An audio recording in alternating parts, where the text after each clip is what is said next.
Labels are more than their technical definitions. Failing to understand that can lead to severe miscommunication. For example, the term homophobe in layman's terms, and according to some dictionaries, means someone who fears or hates homosexuals. However, according to some more qualified sources, namely psychologists, homophobia is rooted in disgust rather than fear.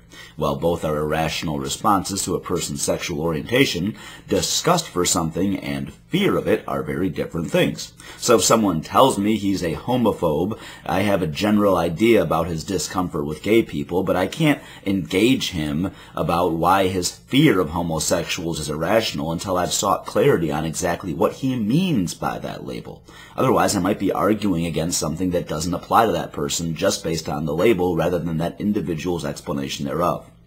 I don't know about you, but some of my best friends and I argue about things regularly, so the fact that someone belongs to the same group as another person simply doesn't mean that they agree with anyone else in that group, let alone everyone else in that group, on any number of issues, or at least not on the same issues for the same reasons. So, when given labels to ourselves or giving them to others or during label interpretation, we have to be careful. I've mentioned before that while I fit the technical description of most definitions of a feminist, I don't choose to adopt that label for myself. In a video from a user I recommend on a collaborative channel I recommend, links below, Steve Shives addresses the issue of why he thinks feminism is the correct and apparently best label for those in favor of gender equality. As someone who holds those ideals but declines that label for myself, though I have no problem with others adopting it, it might be helpful to give an explanation for why. If it's for gender equality, why do they call it feminism? Why doesn't it just refer to itself as humanism? And the reason I say that this is a stupid question is because it ignores the obviously apparent reality that you can see just by opening your eyes and observing the behavior and the traditions and the values and the customs of the culture that you are a fucking part of. The reason why it's called feminism while advocating for gender equality is because females are the gender that are the underprivileged, underserved gender. You attain gender equality by advocating for the rights of the underprivileged gender. Do you see how this works? I don't see how that makes it clear why I should choose a root for the label that is specific to one gender in order to express my desire for equality of both genders. And it's that lack of clarity that leads me to not label myself as such. It's not that I can't see the disparity in equality between those genders. Black people are overall the underprivileged racial demographic in the United States, but I don't identify as a blackist just because I support racial equality. Perhaps that's because there's more than one underprivileged ethnicity. So, should I call myself instead a minorityist? I mean, by the logic that we should label ourselves according to whichever group is underprivileged if we want to support that group, then calling ourselves minorityists or underprivilegists would be the most clear way to communicate it, but I don't think that logic holds. When you throw ist or ism at the end of a root noun, you're conveying support for that particular thing. It doesn't mean it's the exclusive thing you support, but if that's all that you tell us about yourself, you have to explain more in order to convey your actual meaning beyond that. If I'm really an overall NBA fan with equal love for all teams in the NBA and no actual favoritism for any one team, then yes, I am technically a fan of the Detroit Pistons, but if I simply label myself as a Pistons fan, then people are going to assume favoritism for that one team over any others. And if I don't hold that favoritism, I must then further explain that beyond the label of Pistons fan in order to communicate that about myself, even though such a label is technically accurate.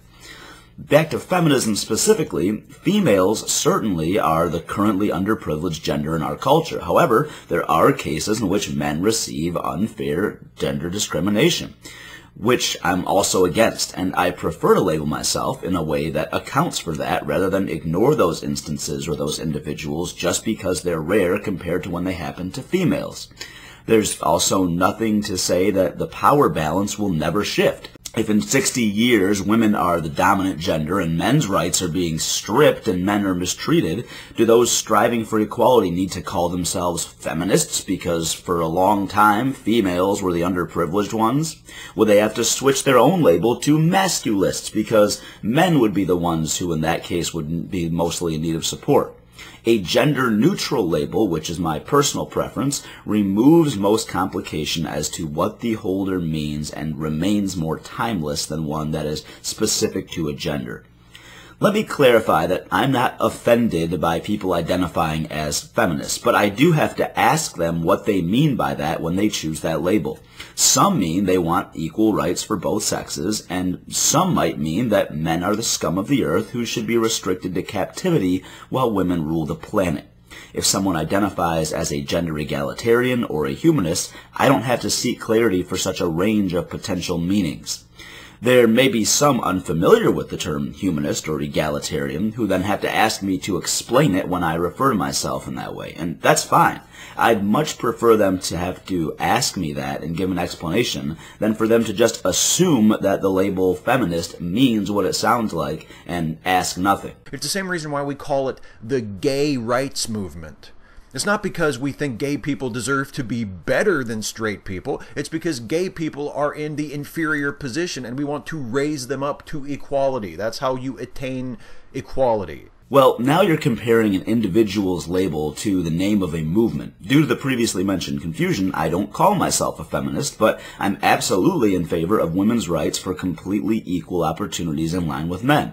If I say I'm in support of a movement for gay rights or women's rights in a society and context where they clearly have fewer rights, then there's very little room to misinterpret what's meant by that, and it remains perfectly clear to say that I'm in favor of civil rights movement or equal rights movements too, though that's still different from the ist suffix in the context of our language. While I'm in favor of increasing gay rights to the level of straight people, it's understandable that I don't identify as a gayist, right? If people who supported the gay rights movement and equality for all sexual orientations started calling themselves gayists, might you understand how that may cause some confusion to the other people and why the term humanist might be more clear and comfortable to them? So, let me give a final rundown on the issue from my perspective to make it clear that just because I'm not fond of labeling myself a feminist doesn't mean that I should be shipped off to join the MRAs. Is there currently gender inequality in favor of men? Yes. Are there some exceptions where inequality actually favors women? Yes, though very few in comparison to the current disparity of male privilege. Do you have to identify as a feminist in order to support equality for both genders? No. Does identifying as a feminist automatically mean that you only want equality and nothing but equality for both sexes? No. Some feminists do want much more than that. So, are all feminists like that extreme? No! So, can I be in favor of simple gender equality and still call myself a feminist? Yes! In fact, you can call yourself a feminist, egalitarian, and a humanitarian. Depending on who you're talking to and the context of the conversation, one might be better understood than the other. Just like an adult female can refer to herself as a female, girl, woman, and a lady in different times throughout her day depending on which label's connotation best fits whatever she's hoping to communicate about herself in consideration of her audience. Does that make sense yet? I hope so.